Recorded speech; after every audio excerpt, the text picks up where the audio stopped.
تو میرے پورے اس وجود کو کنٹرول کیا کر رہا ہے؟ دماغ. اس کی ریشو پروپورشن کیا بنے گی 2 من کے مقابلے میں آج سے؟ اسی طریقے پر آپ سمجھیے کہ انسانی معاشرے میں وہ برین ٹرسٹ جو ہے، انٹلیکچوئل مائنورٹی ہوتی بہت کم ہے لیکن بڑی اہم ہوتی ہے. جدھر کا ادھر رخ ہو جائے گا، جس طرف ان کا رخ ہو جائے گا ادھر معاشرہ خود بخود چل پڑتا ہے. یہ جو انٹلیکچوئل مائنورٹی ہے یہ واعظ سے کسی بات کو نہیں مانتی، واعظ سننے کو تیار نہیں.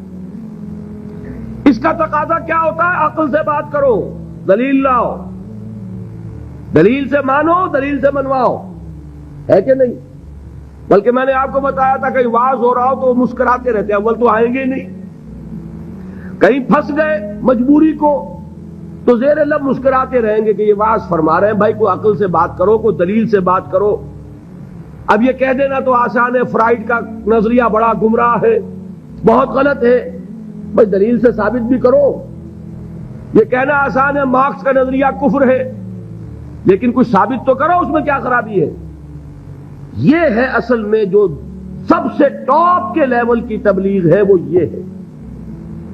دلیل سے، برہان سے، غلط نظریات کا عقلی دلائل سے ابطال. یہ بات یوں غلط ہے، یہ نظریہ باطل ہے، یہ تصور صحیح نہیں ہے، دلیل سے ثابت کیا جائے. یہ ہے کس کے لیے؟ انٹلیکچوئل مائنورٹی کے لیے. اس کو کہا ادعو الی سبیل ربک بالحکمت، وزڈم کے ساتھ، دانائی کے ساتھ، عقلی دلائل کے ساتھ، براہین کے ساتھ اللہ کے راستے کی طرف بلاؤ. دوسرا لیول کیا ہے عوام الناس کا؟ وہ لیول ہے عام لوگ، ان کے ذہنوں میں کوئی خناس نہیں، کوئی غلط نظریہ نہیں. انہوں نے تو جیسے آپ کہتے ہیں کلین سلیٹس ہیں، اس کے اوپر آپ جو چاہیں لکھ دیں. اور اگر کسی سلیٹ پر پہلے سے لکھا ہوا ہے تو پہلے اسے صاف کرنا پڑتا ہے تب لکھیں گے. تو وہ جو ہوتے ہیں ذہین اقلیت، ان کے تو ذہنوں کی پہلے صفائی کرنی پڑتی ہے. اگر ڈارون کا نظریہ بیٹھا ہوا ہے تو وہ نکالیں گے تو قرآن مجید میں جو آیا ہے قصہ آدم و ابلیس 7 مرتبہ، وہ ڈارون کا نظریہ نکلے گا تو بیٹھے گا نا. وہ ڈارون کا نظریہ وہاں ہے، وہ حجاب بنا ہوا ہے، وہ قصہ آدم و ابلیس کو پڑھتا ہوا مسکراتا ہوا گزر جاتا ہے. کیا بچگانہ باتیں ہو رہی، معاذ اللہ ثم معاذ اللہ ثم معاذ اللہ. اس کے ذہن میں بیٹھا ہوا ڈارون کا فلسفہ. اب پہلے وہ ڈارون کا فلسفہ، اسی کو کہا ہے نا کسی نے کہ گلا تو گھونٹ دیا اہل مدرسہ نے تیرا، کہاں سے آئے صدا لا الہ الا اللہ. ذہن بدلا گیا، فکر بدلی گئی، سوچ بدلی گئی. کہیں ڈارون ہے، کہیں فرائیڈ ہے، کہیں مارکس ہے، کہیں ایڈلر ہے، کہیں برٹرینڈ رسل ہے، کہیں سارترے ہے. یہ ذہنوں کے اندر تو یہ بیٹھے ہوئے ہیں. تو اب کہاں سے بات آئے؟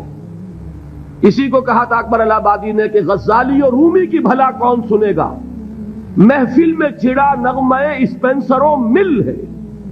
جان سٹورٹ مل، اس کا فلسفہ یہ ہے، اس نے یہ فرمایا ہے. جس کے دماغ میں یہ بیٹھا ہوا ہے وہ غزالی کی بات کہاں سنے گا، رومی کی بات اس کے پلے کہاں پڑے گی. تو اس کے لیے تو ہے وہ بڑا کٹھن کام، اور کٹھن کام ہونے ہی کی وجہ سے ہم کرتے نہیں. عوام الناس میں واعظ سے نصیحت کرنا، تبلیغ کرنا یہ آسان ہے.